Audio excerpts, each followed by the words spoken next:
Gravando entrevista com o general Silvio Ferreira, muito alegre. Silvio Ferreira da Silva. Silvio Ferreira da Silva, eu também sou Ferreira. Cleonildo Porque Antônio Ferreira. Eu sou conhecido Silvio Ferreira em Pernambuco, viu? No Nordeste. No Nordeste.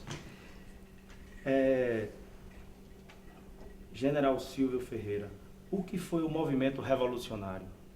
O que foi o movimento revolucionário? Desde 1962, quando eu terminei a Escola de Estado-Maior e fui para Recife, quem comandava o quarto exército era o Marechal Castelo Branco.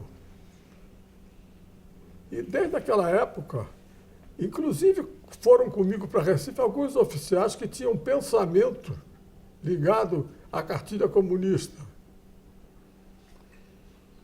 E desde essa época havia uma atuação muito forte lá das ligas camponesas. Mas um fato que marcou foi em 1963, quando houve uma greve de sargentos aqui em Brasília, principalmente o pessoal da aeronáutica. E com essa greve, duas polícias resolveram aderir a esse movimento, a polícia do Rio Grande do Norte e a do Piauí. E eu, que estava servindo no quarto exército, fui mandado reorganizar a polícia militar do Piauí, que estava em greve. Nessa oportunidade, eu pude conviver com o pessoal do Rio Grande do Norte, Paraíba e Pernambuco. Viajei muito entre Recife e Natal. E nessas passagens eu encontrava movimentos da Liga Camponesa. E a atuação deles era muito mais drástica do que do MST.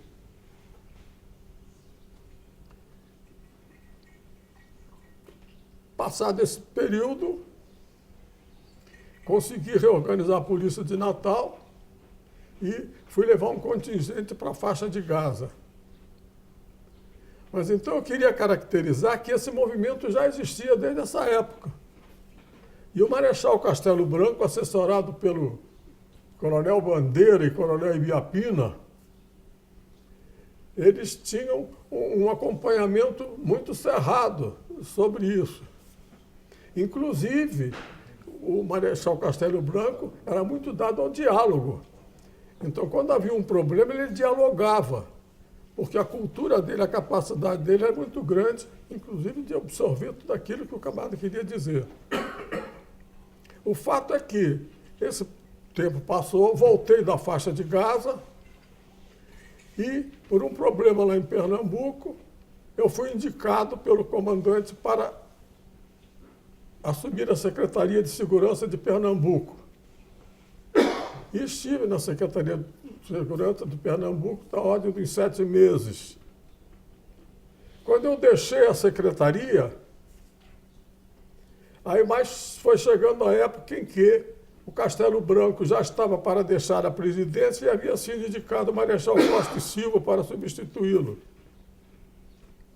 E o Marechal Costa e Silva, precedendo a época da assunção do governo, ele viajou pelo Brasil, no entanto de fazer contato, tomar conhecimento de determinados aspectos do país. E estava previsto uma ida dele ao Recife.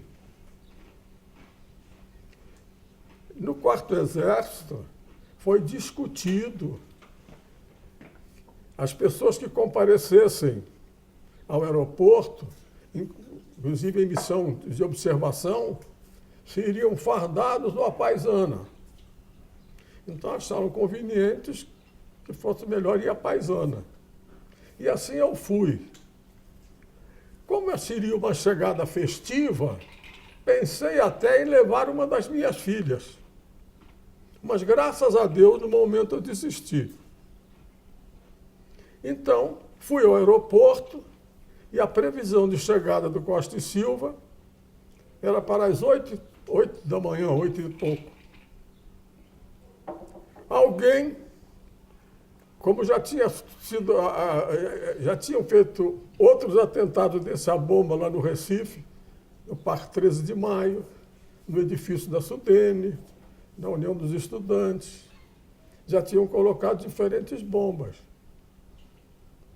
Mas, dessa vez, alguém preparou um artefato que era um cano de tubo galvanizado de 2 polegadas, com 40 centímetros de comprimento, preparou esse artefacto explosivo e levou para lá.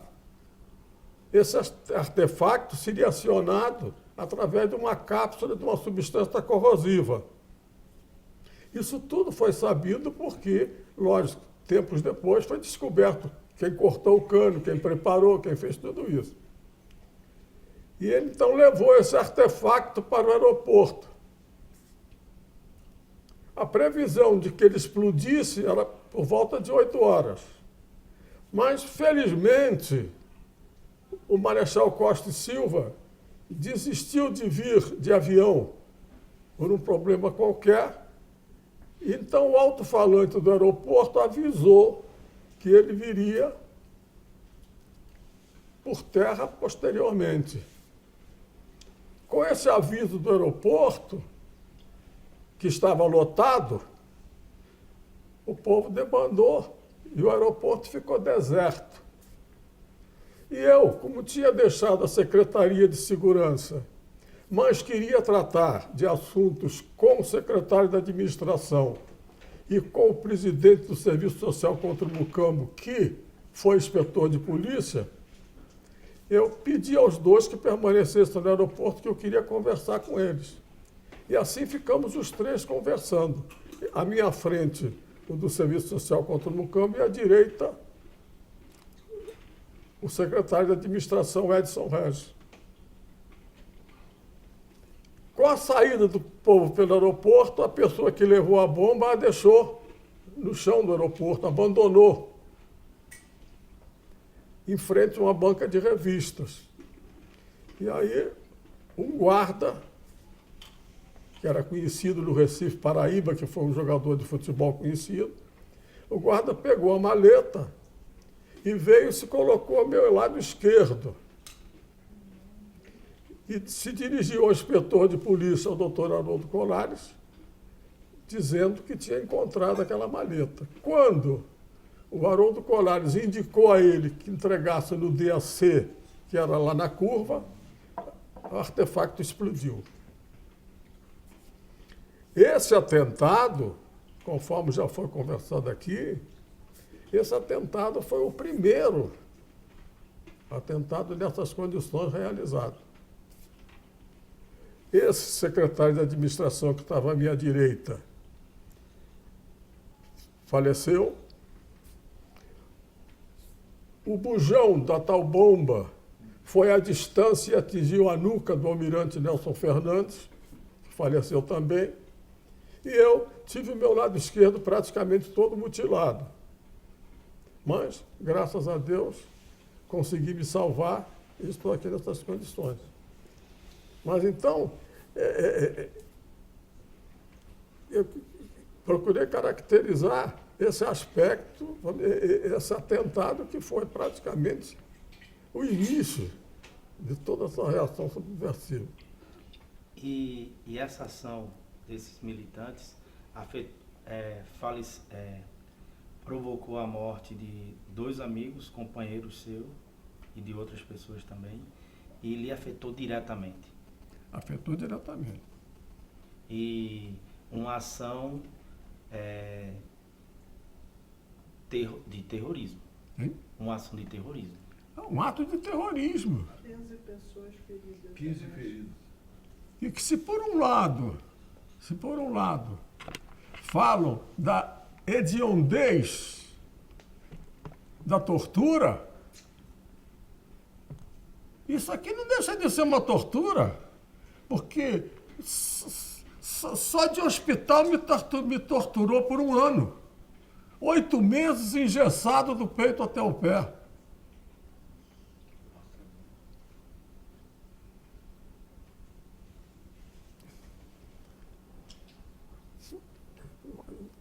Pergunta. E você ficou com sequelas visíveis. Ah, fiquei com as sequelas visíveis. Sequela da mão. Mas o mais.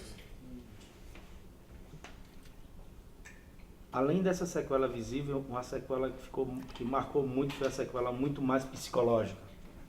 muito, mas essa parte da mão foi o menor, o menos. O pior foi a parte do fêmur da perna esquerda. Que, inclusive, hoje eu tenho 4 centímetros a menos na coxa esquerda, né? E hoje em dia se fala muito que se computa muito as vítimas dos militantes que lutaram contra o regime. Muitas vítimas no campo das Forças Armadas, muitos soldados morreram, estavam defendendo o país, defendendo a nação. Muitos.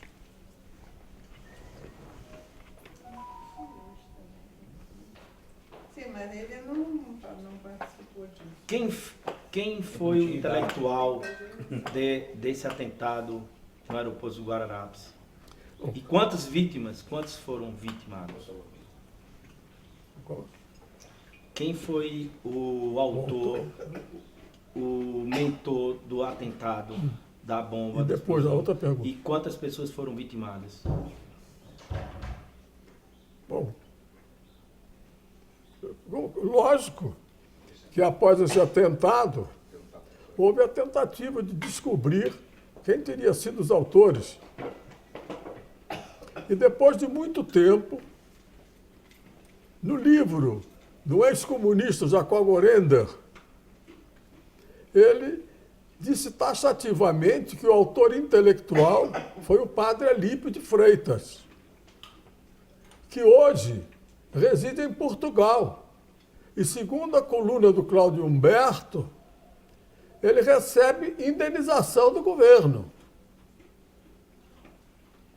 Agora, quanto às outras vítimas, você perguntou, quer dizer, do meu lado morreu o Edson Regis, que era o secretário de administração.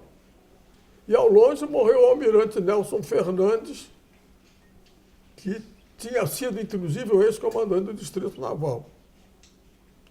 Esse, segundo consta também, esse padre Alípio, ele pertencia à Ação Popular, que teve uma atuação muito marcante durante todo esse tempo da reação contra os governos militares.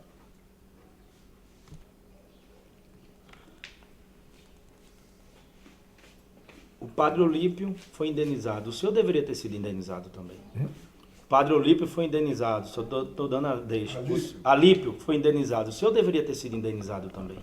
Por que não? Não. Eu acredito, falam em que eu deveria ter sido indenizado. Ocorre que eu entendo que os terroristas foram indenizados porque se julgaram vítimas do Estado. O Estado que os tivesse vitimado. Ocorre que eu não fui vítima do Estado, eu fui vítima dos terroristas. Agora, com a evolução do tempo, hoje, que esses que foram terroristas estão no governo, esses poderiam indenizar. Aí seria o meu caso de recebê-la.